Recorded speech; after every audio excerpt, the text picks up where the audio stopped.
So you did it. You brought a new cat home. And oh my gosh, it is one of the most exciting feelings in the world, right? You've got all the gear, the toys, the special food, the cozy little bed. But let's be honest, there's also that little knot of worry in your stomach. You want to get everything just perfect to make them feel loved and safe right from the very start. But what happens when that dream doesn't quite match reality? You open up that carrier expecting happy purrs and figure eights around your ankles. But instead, your new little buddy makes a beeline for the darkest corner of the room and just stays there for hours, maybe even days.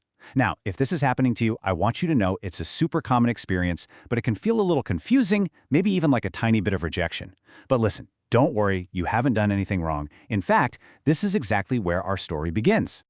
Today, we're going to give you a map for this whole journey. First, we'll talk about why your new cat is so anxious. Then we are going to unpack this amazing tool called the 3-3-3 rule. We'll break down exactly what to expect in the first 3 days, the first 3 weeks, and then the first 3 months. And we'll wrap it all up with the single most important rule to remember. By the end of this, you're going to have a really clear plan to help turn that hiding cat into a happy, confident member of your family. Okay, let's dive right in. Those first few days, well, it can really feel like you've adopted a ghost, can it? You might hear a little rustle in the night, or you see that the food level in the bowl has gone down. But your new companion? They're basically a silent, invisible housemate.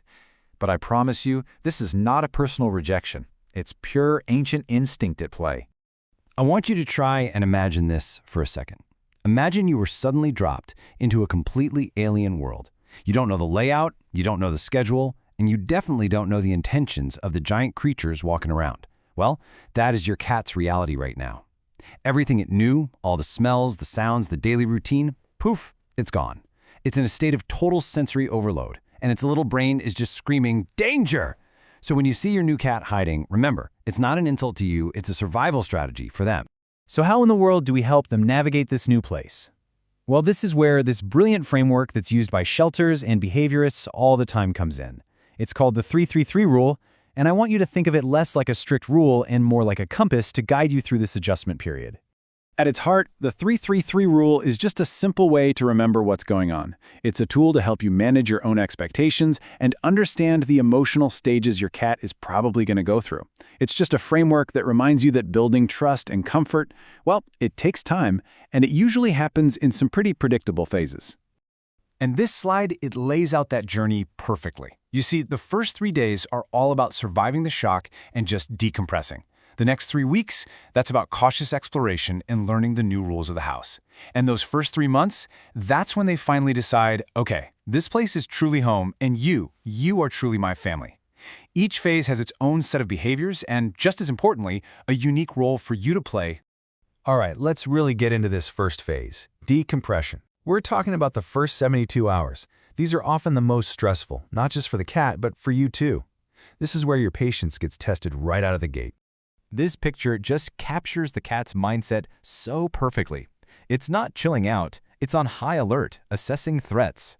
You know, my own producer told me that his first cat, a guy named Arnold, spent 3 solid days in a closet when they brought him on vacation.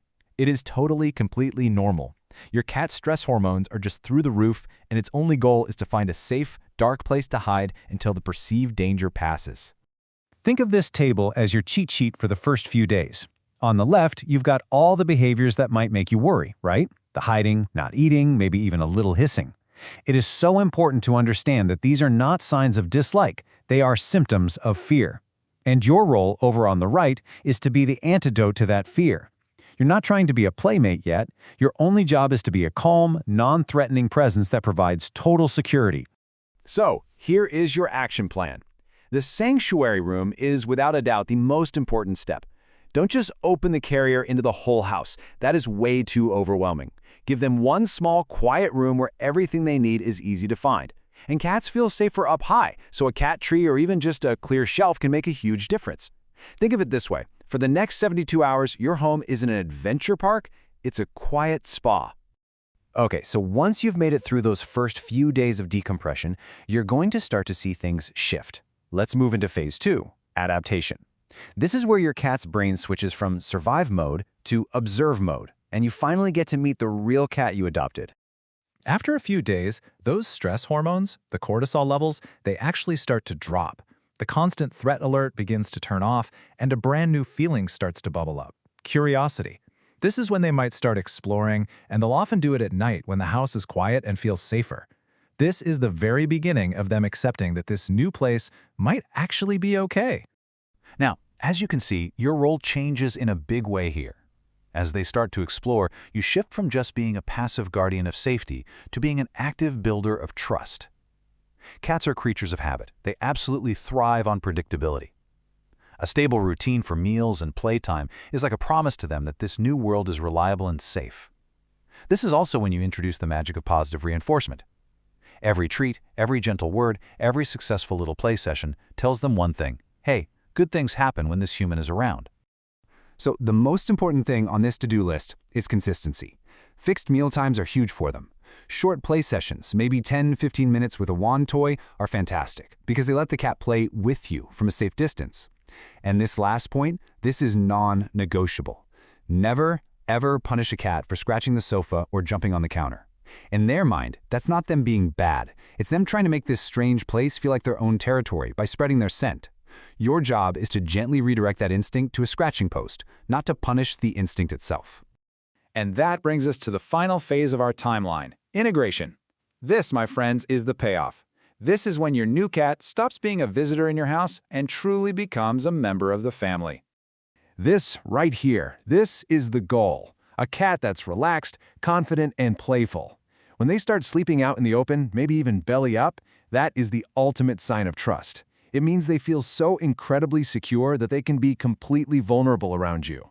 Your house is now officially their territory. It's home. So now you're seeing their true personality in full bloom. They might start following you from room to room. That's attachment. They might bring you a toy to initiate play. That's confidence. And yes, the zoomies. You know, that sudden burst of chaotic energy that just seems to come from nowhere? That is a fantastic sign. It means they feel so safe and happy that they can completely let loose. Your role now is to maintain that foundation of security while you learn the unique language of this little individual you've brought into your life. So, what's your focus for these next couple of months? Well, it's all about long-term happiness and really deepening that bond. Keep the routine, but maybe add some variety with new toys or puzzle feeders to keep their brilliant minds sharp. And really pay attention. How do they like to be petted? Do they prefer chin scratches or being brushed? Learning their unique love language is the real key to a deep connection. And finally, scheduling a wellness checkup with the vet is a great way to get a baseline for their health now that they're all settled in and stress-free. So we've walked through the whole 333 rule, and it's an incredible map for this journey. But, you know, like any map, it's not the territory itself. And there is one principle that overrides everything else we've talked about today. This slide just says it all, doesn't it? The whole point of this rule isn't to put your cat on a deadline. It's to give you a framework for patience. It's about helping you build empathy by seeing the world from their perspective, not about checking off milestones on a rigid schedule. And this is just so important to remember. Progress is not always a straight line. A loud noise, a visitor, it could cause your cat to go hide for a day again. That's not failure, it's just a little setback. And a cat with a tough past or a naturally shy personality might take much, much longer, and that is perfectly 100% okay. At the end of the day, your only job is to create a safe, predictable, and loving environment. That's it. Your cat will do the hard work of building trust, but they'll do it on their own schedule. By providing that consistency and always responding with kindness, you're giving them all the tools they need to build confidence at a pace that feels safe for them.